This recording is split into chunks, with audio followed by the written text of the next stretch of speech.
భారతీయ చరిత్రలో ఒక విచిత్రమైన మరియు దైవిక మూర్తి శ్రీ అరవిందులు. లండన్లో చదువుకుని ఐసీఎస్ అధికారి కావాల్సిన ఆయన భారతదేశపు అత్యంత ప్రమాదకరమైన విప్లవకారుడిగా మారారు. ఆ తర్వాత జైలులో జరిగిన ఒక దైవిక మార్పు వల్ల ప్రపంచమే ఆశ్చర్యపోయే ఒక మహామునిగా అవతరించారు. ఒక తండ్రి తన కొడుకును భారతీయ సంస్కృతికి ఎంత దూరంగా ఉంచగలరో అంత దూరంగా ఉంచారు. కాని విధి ఆ కొడుకును భారతదేశపు అత్యున్నత ఆధ్యాత్మిక జ్యోతిగా మార్చింది. ఆయన జననం నుండి మరణం వరకు సాగిన ఆ అద్భుతమైన ప్రయాణాన్ని ఈరోజు వివరంగా చూద్దాం. భాగం 1. సూర్యోదయానికి ముందే ఉదయించిన సూర్యుడు. 1872వ సంవత్సరం ఆగస్టు నెల 15వ తేదీ కలకత్తాలోని థియేటర్ రోడ్లో ఉన్న డాక్టర్ కృష్ణధన్ స్నేహితుడైన బ్యారిస్టర్ మనోమోహన్ ఘోష్ ఇంట్లో ఒక బాలుడు జన్మించాడు. ఉదయం సుమారు 5 గంటల సమయం. సూర్యుడు ఉదయించడానికి సరిగ్గా 1 గంట ముందు ఆ బిడ్డ జన్మించాడు. డాక్టర్ కృష్ణధన్ మరియు స్వర్ణలతాదేవి దంపతులకు పుట్టిన 3వ కుమారుడే శ్రీ అరవిందులు. అరవిందులు జన్మించిన ఆ వేకువజామునాటి ప్రశాంతతను, దాని దైవికతను ఆ తర్వాత కాలంలో శ్రీ అరవిందులు తన మహాకావ్యమైన సావిత్రి గ్రంథంలో ఎంతో అద్భుతంగా వర్ణించారు. ఆయనిలా అంటారు: అది దేవతలు మేల్కొనే వేకువజాము సమయం. ఒక దైవిక సంఘటన జరిగే మార్గానికి అడ్డంగా చీకటి ఓడిపోయి ఒక దేవుని వంగిన శరీరం నుండి జారిపడే పైబట్టలా జారిపోయింది అని పేర్కొన్నారు. అరవిందుల తండ్రి డాక్టర్ కృష్ణధన్కు ఆంగ్లేయుల పట్ల, ఆంగ్ల సంస్కృతి పట్ల విపరీతమైన మోజు ఉండేది. అరవిందులకు నామకరణోత్సవం జరిగినప్పుడు ఆ వేడుకలో ఎనెట్ అక్రాయిడ్ అనే ఒక ఆంగ్ల మహిళ పాల్గొన్నారు. ఆ కారణంగా తన కొడుకుకు అరవింద అక్రాయిడ్ ఘోష్ అని ఆ మహిళ పేరును కూడా కలిపి పెట్టారు తండ్రి. భాగం 2. డార్జిలింగ్లో వచ్చిన ఆ రహస్య కళ. అరవిందులకు 5 ఏళ్ల వయసు వచ్చినప్పుడు ఆయనను మరియు ఆయన 2 అన్నలను డార్జిలింగ్లోని లోరెటో కాన్వెంట్ పాఠశాలకు పంపారు. ఈ పాఠశాలను ఐరిష్ సన్యాసినులు నడుపుతుండేవారు. కనువిందు చేసే మంచుతో కప్పబడిన హిమాలయ శిఖరాల నీడలో తమ సొంత మాతృభూమిలోని పూర్తిగా ఒక పరాయి వాతావరణంలో వారు పెరిగారు.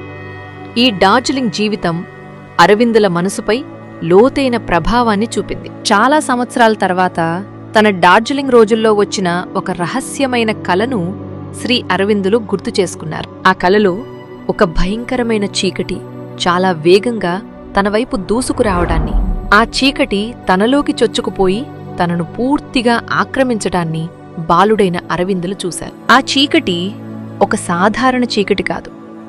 అది ఒక రకమైన అజ్ఞానం మరియు జడత్వానికి ప్రతీక. ఆ చీకటి డార్జిలింగ్లో ఆయనను అంటిపెట్టుకుంది. భాగం 3. ఇంగ్లాండ్ జీవితం మరియు ఐసీఎస్ విప్లవం. 1879వ సంవత్సరం అరవిందులకు కేవలం 7 ఏళ్ల వయసు ఉన్నప్పుడు ఆయన తండ్రి ఆయనను ఇంగ్లాండ్కు తీసుకెళ్లారు. అక్కడ మాంచెస్టర్ నగరంలో ఒక మతబోధకుడి కుటుంబంలో వారిని ఉంచారు. తన కొడుకులకు ఏ భారతీయుడు పరిచయం కాకూడదని ఆయన గట్టిగా నిశ్చయించుకున్నారు. అరవిందులు లండన్లోని సెయింట్ పాల్స్ పాఠశాలలో చదువుకున్నారు. ఇంగ్లీష్, లాటిన్, గ్రీక్ భాషలలో ఆయన గొప్ప మేధావిగా రాణించారు. కవితలు రాయడంలో చిన్న వయసులోనే ఎంతో నైపుణ్యం సాధించారు. తన కొడుకు ఒక జిల్లా కలెక్టర్ కావాలని ఆయన తండ్రి కోరుకున్నారు. అందుకోసం కఠినమైన ఐసీఎస్ పరీక్షను కూడా అరవిందులు రాశారు. అరవిందులు ఆ పరీక్షలో అత్యుత్తమ మార్కులు సాధించి ఉత్తీర్ణులయ్యారు. కాని ఆయనకు బ్రిటిష్ ప్రభుత్వం దగ్గర పనిచేయడం ఇష్టం లేదు. అందుకే ఆయన ఒక ఉపాయం చేశారు. ఐసీఎస్ పరీక్షలో చివరిదైన గుర్రపు స్వారీ పరీక్షకు ఆయన కావాలనే వెళ్లకుండా మానేశారు. దీంతో ఆయనను ఆ ఉద్యోగం నుండి తిరస్కరించారు. ఇది ఆంగ్లేయ ప్రభుత్వానికి ఆయన చూపిన మొదటి వ్యతిరేకత. భాగం 4. భారతదేశానికి తిరిగి రావడం మరియు ఓడ విషాదం. 1893వ సంవత్సరం అరవిందులు తన 21వ ఏట భారతదేశానికి తిరిగి రావాలని నిర్ణయించుకున్నారు. బరోడా మహారాజు గైక్వాడ్ ఆయనకు తన సంస్థానంలో ఉద్యోగం ఇవ్వడానికి ముందుకొచ్చారు. కాని ఇక్కడ విధి ఒక నాటకం ఆడింది. నిజానికి అరవిందులు కార్తేజ్ అనే ఓడలో సురక్షితంగా వస్తున్నారు. కాని ఆయన తండ్రి డాక్టర్ కృష్ణధన్ తన కొడుకు రొమేనియా అనే ఓడలో వస్తున్నాడని పొరబడ్డారు.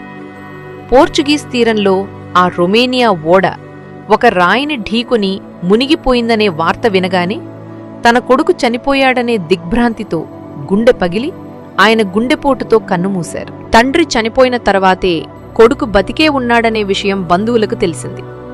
1893వ సంవత్సరం ఫిబ్రవరి నెలలో అరవిందులు ముంబైలోని అపోలో బందర్ నౌకాశ్రయంలో అడుగుపెట్టారు. ఆ క్షణంలో ఒక అద్భుతం జరిగింది. డార్జిలింగ్లో ఆయనను ఆవహించిన ఆ భయంకరమైన చీకటి ఆయనను విడిచి శాశ్వతంగా వెళ్ళిపోయింది. మాటల్లో చెప్పలేని ఒక ప్రశాంతత తనలోకి దిగిరావడాన్ని ఆయన అనుభవించారు. అంతవరకు ఒక ఆంగ్లేయుడిలా ఉన్న ఆయన ఆ క్షణంలో ఒక భారతీయ ఆత్మగా మారారు. ఇది ఆయనకు లభించిన మొట్టమొదటి ఆధ్యాత్మిక అనుభవం. భాగం 5 అగ్నిలా రగిలే రాజకీయం. అత్యంత ప్రమాదకరమైన వ్యక్తి. బరోడాలో ప్రొఫెసర్గా పనిచేసిన అరవిందులు 1905వ సంవత్సరం బెంగాల్ విభజన సమయంలో క్రియాశీలక రాజకీయాల్లోకి దూకారు. తీవ్రవాద ధోరణి. స్వాతంత్రం అనేది అడుక్కుంటే వచ్చేది కాదు, అది పోరాడి సాధించుకోవలసిన హక్కు అని నినదించారు. తిలక్ మరియు లాలా లజపతిరాయ్ వంటి వారితో కలిసి కాంగ్రెస్లోని తీవ్రవాద వర్గానికి నాయకత్వం వహించారు. వందే మాతరం. వందే మాతరం అనే పత్రిక ద్వారా భారతీయుల రక్తంలో దేశభక్తిని రగిలించారు. ఈయన రాతలను చూసిన బ్రిటిష్ వైస్రాయ్ లార్డ్ మింటో భారతదేశంలోనే అత్యంత ప్రమాదకరమైన వ్యక్తి ఇతనే అని హెచ్చరించాడు. ఆలీపూర్ బాంబు పేలుడు కేసు.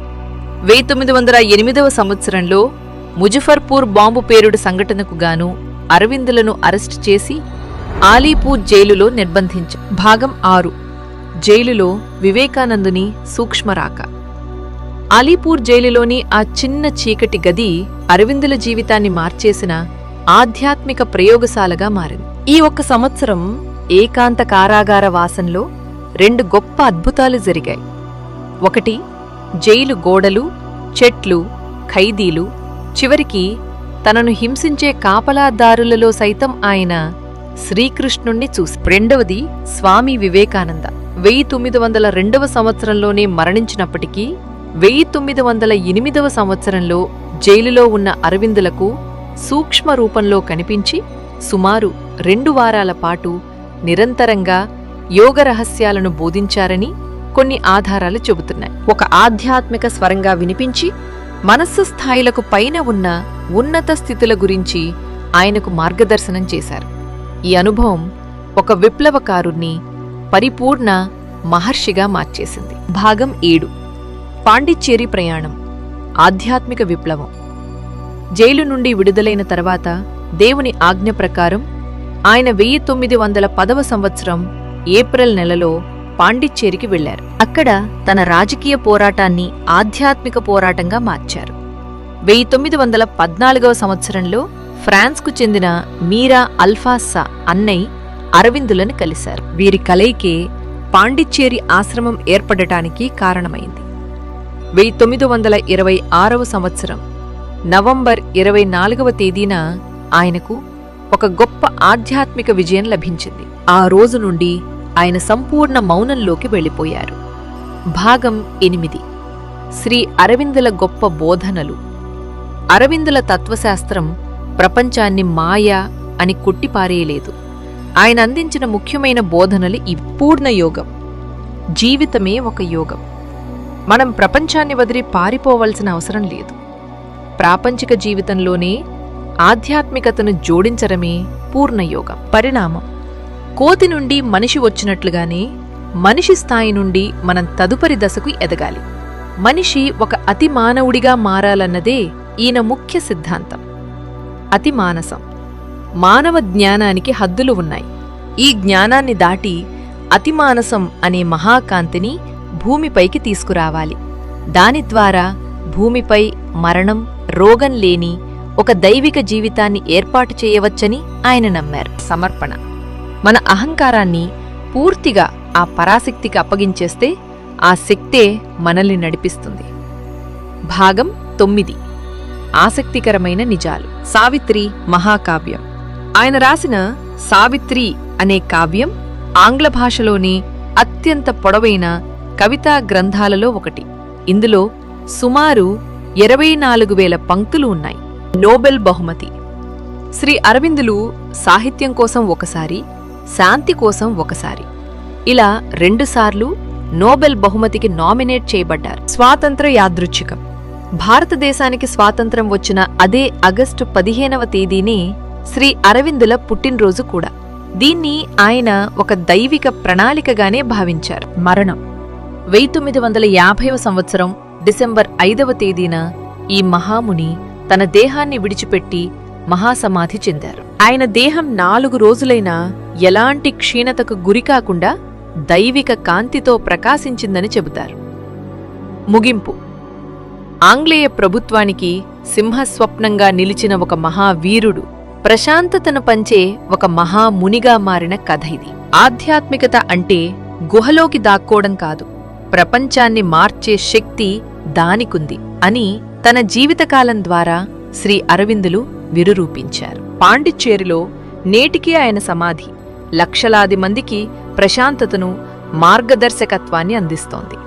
మిత్రులారా, ఈరోజు మనం చూసింది ఆ మహా జ్ఞాన సముద్రంలో ఒక చిన్న బిందువు మాత్రమే. ఆయన జీవితంలో ఇంకా ఎన్నో ఆశ్చర్యకరమైన ఆధ్యాత్మిక అనుభవాలు, విప్లవాత్మక కోణాలు ఉన్నాయి. వాటిని రాబోయే రోజుల్లో మరింత వివరంగా చూద్దాం. శ్రీ అరవిందుల ఈ అద్భుతమైన చరిత్ర మీకు నచ్చినట్లయితే తప్పకుండా లైక్ చేసి షేర్ చేయండి. వందే మాతరం అని కామెంట్ చేయండి. ధన్యవాదాలు. నమస్కారం.